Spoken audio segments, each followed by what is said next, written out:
Evropske volitve od državljank in državljanov zahtevajo razmislek o transnacionalnih temah, torej temah, ki presegajo lokalni oziroma nacionalni okvir. O tem, katere vsebine naj bi zaznamovale majske evropske volitve, se bova pogovorila z Dejanom Bogdanom, ki ga lepo pozdravljam v našem studiu. Pozdravljen. Torej, pričakovati je, da bodo predvolilno tekmo oziroma predvolilno obdobje zaznamovale migracije.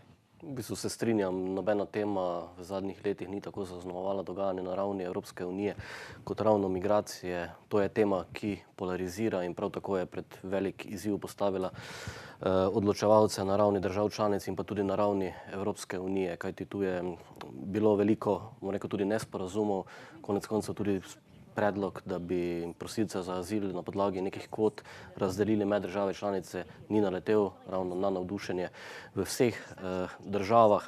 Tako da ja, to je vsekakor tema številka ena, ki je tudi najbrž tema številka ena marsikatere politične skupine.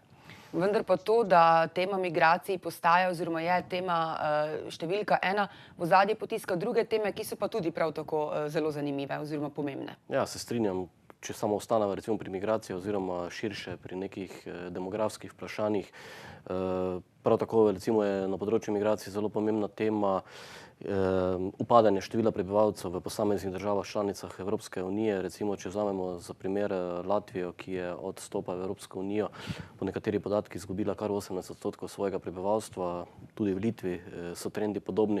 Konec koncev tudi v naši soseščini vidimo na Hrvaškem, v njihovi pokrajini Slavoniji, koliko ljudi se je samo v zadnjih mesecih izselilo v druge države članice Evropske unije. Tako da tudi ekonomske migracije so zelo pomembna tema, ki bi jo bilo potrebno postaviti vsaj ob bok migracij, o kateri sva govorila malo prej.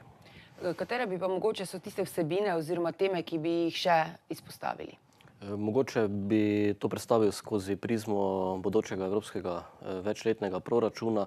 Tu so tiste teme, ki so pomembne za državljanke in državljane oziroma teme, za katere jih pač vabim, da se z njimi seznanijo. Pa če jih samo izpostavim nekaj, recimo kmetijstvo, skupna kmetijska politika, vemo, kako je tudi pomembna za pomursko regijo. Potem so tu podnebne spremembe, okoljska vprašanja, digitalni razvoj, konec koncev tudi kohezijska politika, mobilnost mladi in še bi lahko našteval. To so vse teme, o katerih je vredno spregovoriti v tem času, o katerih si naj državljanke in državljani ustvarijo mnenja in tudi na nek način naj razmislijo, ali si želijo, da na teh področjih imamo več Evropske unije ali manj Evropske unije. Je na mizi, je aktualna tema več ali manj Evrope? Tako, to ravno, ko sem prej omenil, to je neka ključna dilema, na katerih področjih želimo, da bi bila Evropska unija bolj prisotna oziroma na katerih manj.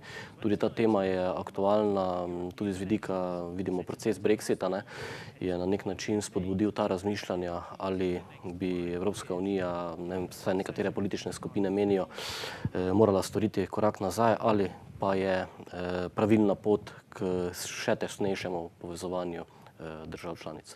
Bi po vašem lahko katera politična stranka nagovarjala volivke in volivce z agendo, katere osnovno vodilo bi bil mogoče razpad Evropske unije?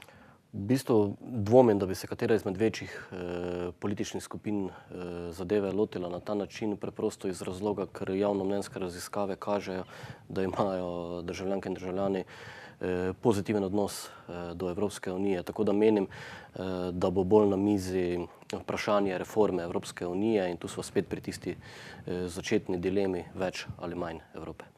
Prav, najlepša hvala vam za obisk v našem studiu. Vas, drage gledalke in gledalci, pa vabim k vpisu na spletno platformo tokratgremvolit.eu, s pomočjo katere boste obveščeni o pomembnih informacijah povezanih z evropskimi volitvami.